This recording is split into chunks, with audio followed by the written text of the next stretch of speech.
أعوذ بالله من الشيطان الرجيم. بسم الله الرحمن الرحيم. الحمد لله رب العالمين وبه نستعين على أمور الدنيا والدين وصلى الله وسلم على سيدنا ومولانا محمد خاتم النبيين وعلى آله وصحبه أجمعين ولا حول ولا قوة إلا بالله العلي العظيم. اللهم لا علم لنا إلا ما علمتنا إنك أنت العليم الحكيم ولا فهم لنا إلا ما فهمتنا إنك أنت الواسع الكريم. أسأل الله سبحانه وتعالى أن يعلمنا ويفهمنا ويفتح علينا فتوح العارفين إنه بذلك قدير وبالإجابة جدير وهو حسبنا ونعم الوكيل. إلى حضرة النبي محمد صلى الله عليه وسلم. الفاتحة. أعوذ بالله من الشيطان الرجيم. بسم الله الرحمن الرحيم. الحمد لله رب العالمين الرحمن الرحيم مالك يوم الدين. إياك نعبد وإياك نستعين. اهدنا الصراط المستقيم صراط الذين أنعمت عليهم غير المغضوب عليهم ولا الضالين. آمين. وقال السهروردي في عوارف المعارف. Dan berkata Imam As-Suhrawardi di dalam kitab Awariful Ma'arif. Kitab bagus nih. Kitab Awariful Ma'arif 2 jilid. Nah, itu termasuk kitab tasawuf awal. Kitab-kitab yang terdahulu ditulisnya. Wal adabu, dan yang dimaksud dengan adab tahdzibuz zahiri wal batini, ialah mendidik zahir dan batin. Fa idza tahadzaba zahirul abdi wa batinuhu, maka tatkala terdidik zahirnya seorang hamba dan juga batinnya, soro sufiyan adiban, niscaya ia menjadi seorang ahli tasawuf yang beradab. Kita masih membahas 9 jalan yang ditempuh oleh para wali, sehingga orang-orang yang pengen mendapat kemakrifatan haruslah menapaki jalan-jalan ini. Yang pertama adalah taubat, yang kedua qanaah, yang ketiga zuhud, yang keempat ta'allum, ngaji, belajar kepada guru. Nah, itu semuanya sudah kita bahas. Yang kelima muhafazatu as-sunan, memelihara sunnah-sunnah Rasulullah Sallallahu Alaihi Wasallam. Di antara sunnah-sunnah yang menjaga adab, baik kepada Allah maupun kepada makhluk sesama kita. Wala yatakamalul adabu fil abdi illa bitakamuli makarimil akhlaq. Dan tidaklah sempurna sebuah adab di dalam diri hamba illa bitakamuli makarimil akhlaqi, kecuali dengan sempurnanya akhlak-akhlak yang mulia. Wala yatakamalul adab fil abdi illa bitakamuli makarimil akhlaq.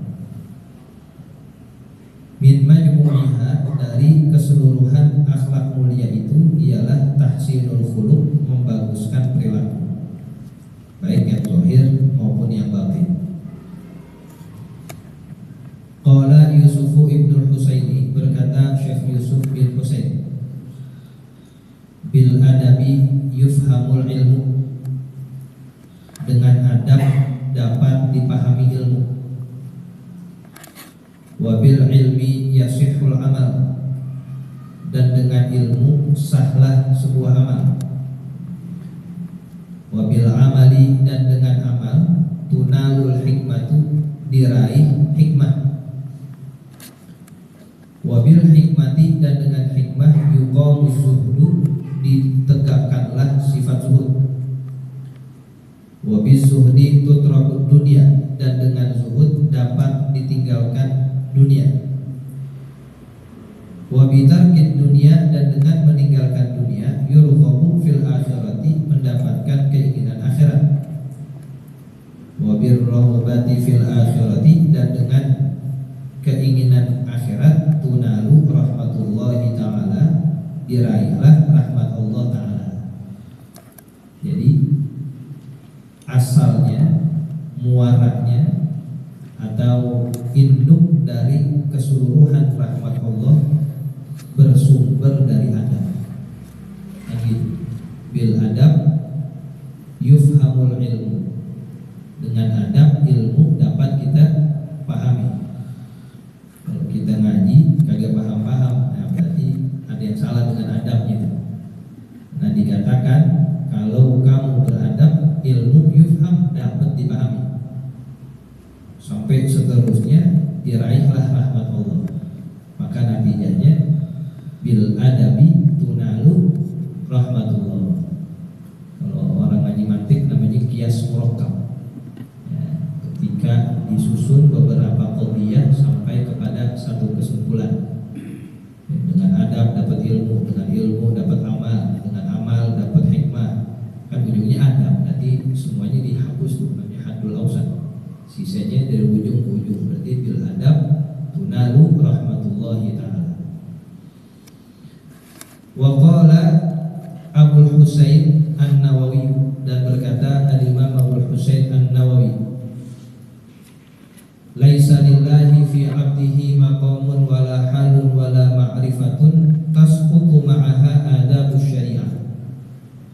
Tidak ada bagi Allah pada seorang hamba di dalam sebuah maqamnya, juga halnya, juga ma'rifahnya, yang dapat menggugurkan adab syariat bersama keseluruhan itu. Jadi setinggi apapun makom seseorang, ma'rifah atau halnya apa, sudah sampai hal yang Allah sangat muliakan, sudah sampai puncak kemakrifatan, tetap adab syariat itu nggak akan gugur. Dia udah jadi wali tuh, boleh deh kalau beribadah tanpa adab, nggak ada tuh. Jadi setinggi apapun makom kita di hadapan Allah, yang namanya adab terus dituntut. Bahkan orang semakin tinggi makomnya, halnya, serta makrifahnya, makin beradab ya, berani untuk melanggar adab syariat tersebut. Wa adabu syariati, dan adapun adab syariat hilyatul zahiri, merupakan perhiasan zahir. Wallahu ta'ala la yubihu ta'tilal jawarihi, dan Allah subhanahu wa ta'ala tidak memperbolehkan mengosongkan anggota-anggota tubuh minat tahalli bil mahasini, dari berhias dengan adab-adab yang baik. Jadi zahirnya beradab, batinnya pun beradab. Qala Abdullah ibn Mubarak, berkata Al-Imam Abdullah ibn Mubarak, adabul khidmati a'azzu minal khidmah. Intah. Adab khidmat, adab melayani, a'azzu itu lebih mulia, minal khidmati, dari khidmat itu sendiri. Lalu nih, adabul khidmati a'azzu minal khidmah. Adab kita melayani lebih tinggi dan mulia dari pelayanan itu sendiri. Umpama kita sebagai orang yang melayani, pelayan, membantu lah katakan, punya majikan, punya sayyid, maka kita dikelilingi dengan khidmat-khidmat pelayanan. Apa diantaranya khidmat kita kepada Tuhan kita? Oh, nyiapin makan, oh nyiapin itu khidmat kita. Kata majikan kita, kata Tuhan kita, kamu tugasnya asal jam 7 taruh makanan sebelum saya berangkat kerja. Itu khidmat kita. Ketika kita berkhidmat bagus,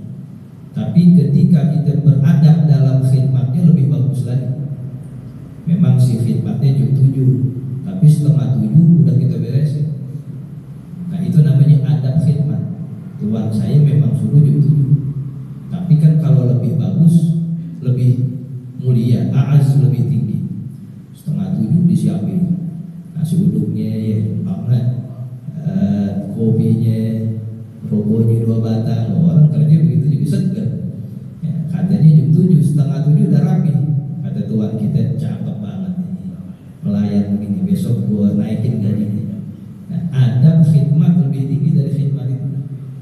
Sebab ketika kita punya ya keinisiatifan, itulah yang dipandang kemuliaan.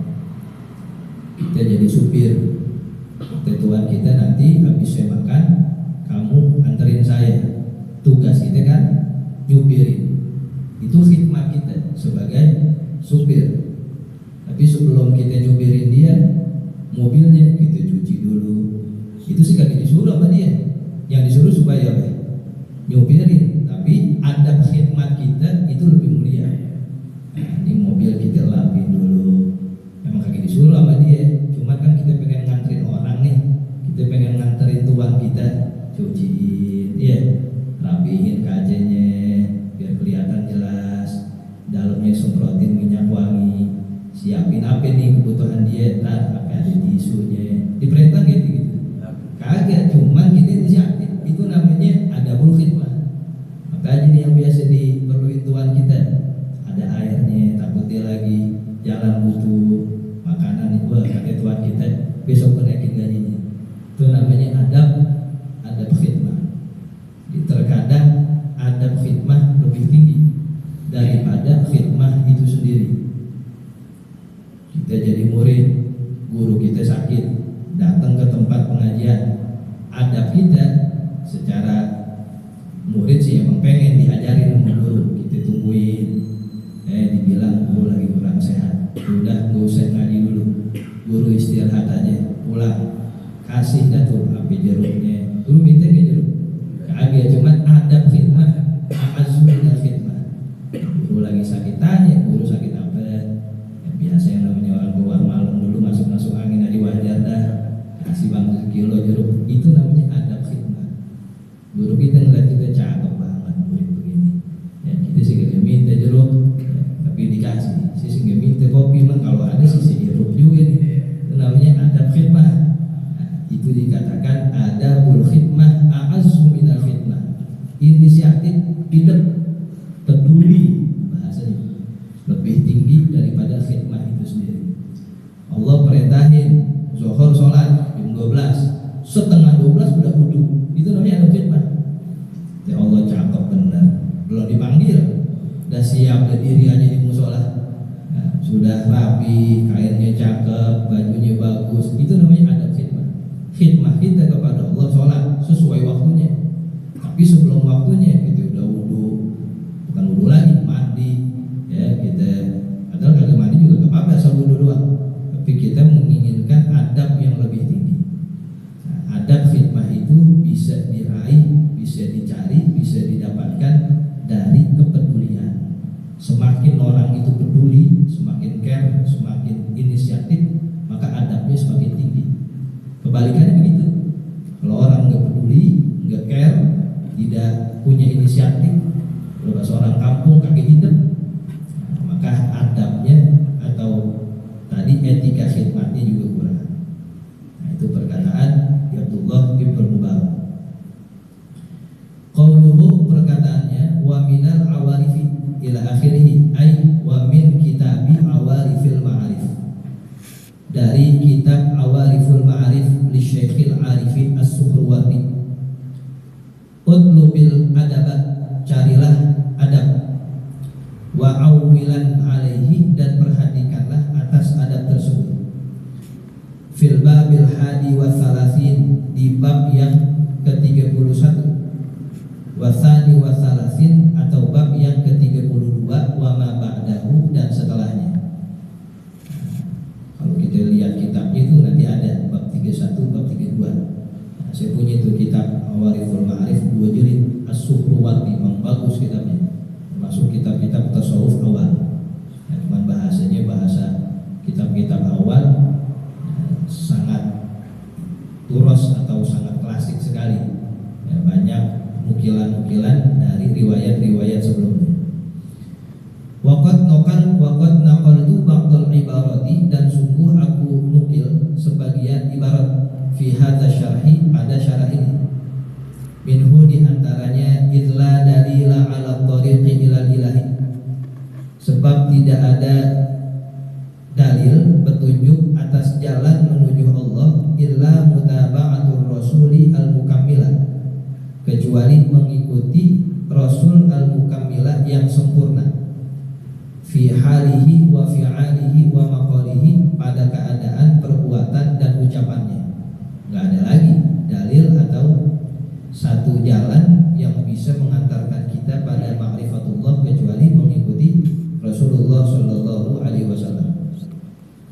Fatatabi'anna, maka carilah, watabi'an, dan ikutilah, la ta'dula, janganlah engkau menyimpang.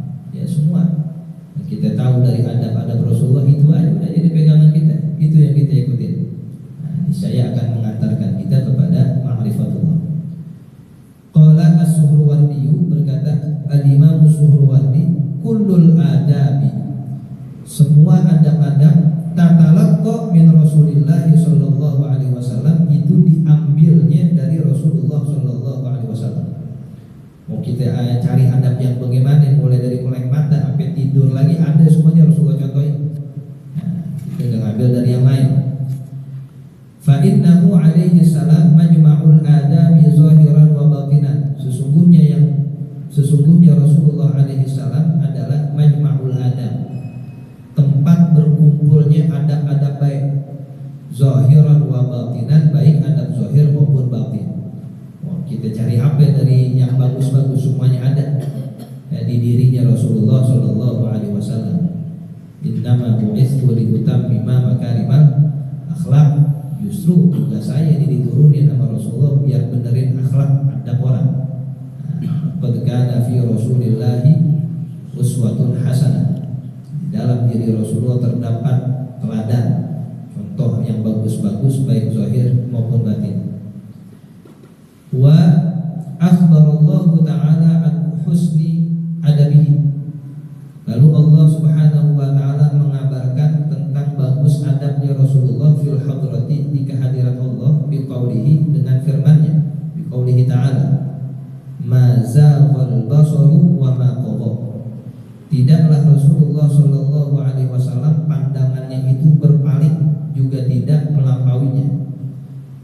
Ai, maksudnya ma'ala basaru Rasulillahi amma ra'a, tidaklah melenceng penglihatan Rasulullah sallallahu alaihi wasallam dari apa yang ia lihat. Wa ma tajawazahu, dan tidak juga melampaui batas. Bal asbatahu isbatan sahihan, akan tetapi menetapkan hal itu dengan penetapan yang benar, mustaqinan, lagi meyakinkan. Au ma'adala an ru'yatil ajaibi, tidaklah ia berpaling dari melihat keajaiban-keajaiban. Allati umira bi ru'yatiha, yang diperintahkan untuk melihat keajaiban itu. Wa ma jawazaha, dan tidaklah melampauinya.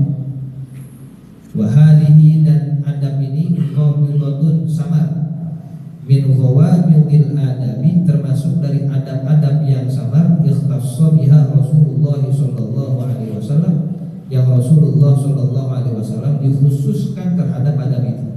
Ya, enggak ada yang punya. Jadi antara pandangan zahir dengan pandangan batin itu sama, kagak ada bedanya. Yang dilihat begitu ya kenyataannya seperti itu. Li'anna fi dzalika makna latifan, karena sesungguhnya di dalam hal itu terdapat makna yang dalam. Ai, maksudnya mazaghal basar, tidaklah menyimpang pandangan mata zahirnya, haitsu lam yatakhallaf 'anil basirati, di mana tidak menyimpang juga basirahnya, walam yataqassar, dan tidak melampaui batas. Wa ma tagha ay lam yasbiq al-basaru al-basirata, tidaklah mendahului penglihatan zahir atas penglihatan batinnya. Fayatajawazu haddahu, sehingga meliwati batasannya, wa yata'adda maqamahu, dan melanggar Balis taqamal basaru ma'al basirati, akan tetapi istiqomah lurus antara pandangan mata dan pandangan hati. Itu Rasulullah. Ya, ini mata zahir namanya basar. Kalau pandangan hati nurani namanya basiro. Rasulullah bisa melihat dengan mata zahir dan mata hati. Dua-duanya sama-sama hidup berfungsi. Rasulullah melihat begini nih pakai pandangan mata zahir yang aslinya begitu. Nggak pernah lewat. Makanya Rasulullah melihat hal-hal yang gaib seperti malaikat, ya, seperti wahyu-wahyu dari Allah Subhanahu wa taala, keterangan-keterangan yang akan datang. Itu semuanya benar, nggak meleset. Dia lihat malaikat Jibril saat Isra Mi'raj, dia lihat surga, dia lihat neraka. Bahkan orang-orang yang masuk surga siapa, yang neraka siapa, Rasulullah udah tahu semua. Absennya udah ada, dipegang sama dia. Nah, kita masuknya absen surga itu udah kelihatan kepada Rasulullah. Makanya kan banyak hadis-hadis yang menawarkan solusi di kubur. Kata Nabi ada dua, kalau kagak nikmat kubur, azab kubur, kagak pilihan yang lain. Nah, kamu nih umat saya biar jauh dari azab kubur, baca surat Al-Mulk. Nabi sayang banget mungkin, dia udah lihat semuanya, dikasih tahu bocorannya. Nah, di akhirat ada dua, kalau kagak surga neraka, nggak ada yang ketiga. Nggak ada tuh manzilah baik manzilatain, nggak ada. Surga kagak, neraka kagak, nggak ada. Cuma dua pilihannya, kepleset neraka, jalan terus selamat surga. Dikasih amalan-amalan buat ke surga. Di antaranya apa? Di ngaji. Man salaka tariqan yaltamisu fihi ilman sahhalallahu lahu bihi tariqan ila jannah. Kalau kita udah nyampe surga nggak mau balik lagi ke bawah, mau ngapain dari atas? Tapi Nabi, oh surga enak bener begini ya. Saya pengen kasih tahu umat saya biar gampang masuk surga. Di antara amalannya ngaji. Semakin kita banyak keluar untuk ilmu, semakin mulus perjalanan kita untuk masuk ke dalam surga Allah Subhanahu wa taala. Jadi udah dilihat, memang mata dan hatinya itu sesuai realita. Ya, kalau kita terkadang beda, yang dilihat apa, yang beneran kejadian itu apa. Sebab kita tidak mempunyai makom tinggi seperti itu. Wazahiru, dan adapun yang zahir ma'al batini, dan batin. Wal qalbu ma'al qalib, dan hati disertai qalib jasad. Jadi yang zahir dan batin sama, yang hati yang fisiknya sama. Wan nazaru ma'al qadami, dan pandangan dengan langkah kakinya. Falam yataqaddamin nazaru 'alal qadam, sehingga tidak mendahului pandangan atas langkah kakinya. Fayakunu tughyanan, sehingga menjadi zalim. Walam yatakhallafil qadamu, tidak juga berselisih langkah kakinya itu anil nazari, dari pandangan. Fayakunu taksiran, sehingga menjadi ceroboh. Gak ada itu, semuanya pas benar, baik hati maupun anggota, mata dengan kakinya itu sesuai, pas, dan memang kejadiannya yang benar seperti itu. Wa qala Allah Ta'ala, dan berfirman Allah Ta'ala hikayatan an adabi nabihi, dalam menghikayatkan adab nabinya Ayyub alaihi salam fil hadratil ilahiyah, di dalam kehadiran Allah Ta'ala. Allah lihatkan bagaimana Nabi Ayub dengan firman-Nya, wa ayyuba iznada rabbahu, dan ingatlah kisah Nabi Ayub tatkala ia memanggil, berdoa kepada Tuhannya Allah Ta'ala. Apa berkata Nabi Ayub? Anni massaniyad durru, sesungguhnya aku tertimpa penyakit. Wa anta arhamur rahimin, sedang engkau ya Allah sepaling merahmati, memberikan kasih sayang di antara yang lainnya. Lam yakul alaihi salam, Nabi Ayub tidak mengatakan irhamni, begitu anni masanya dulu farhamni, gak ada. Nabi Ayub gak minta, Nabi Ayub cuma muji, anta arhamur rahimin, li'annahu hifzu adabil khitab.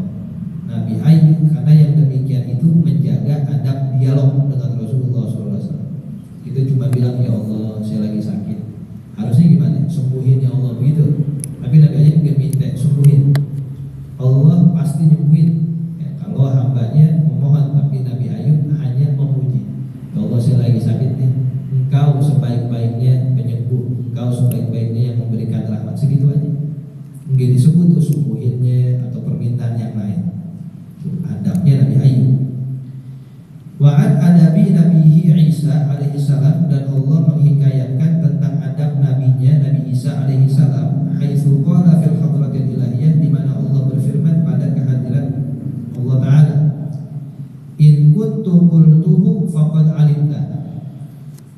Nabi Isa.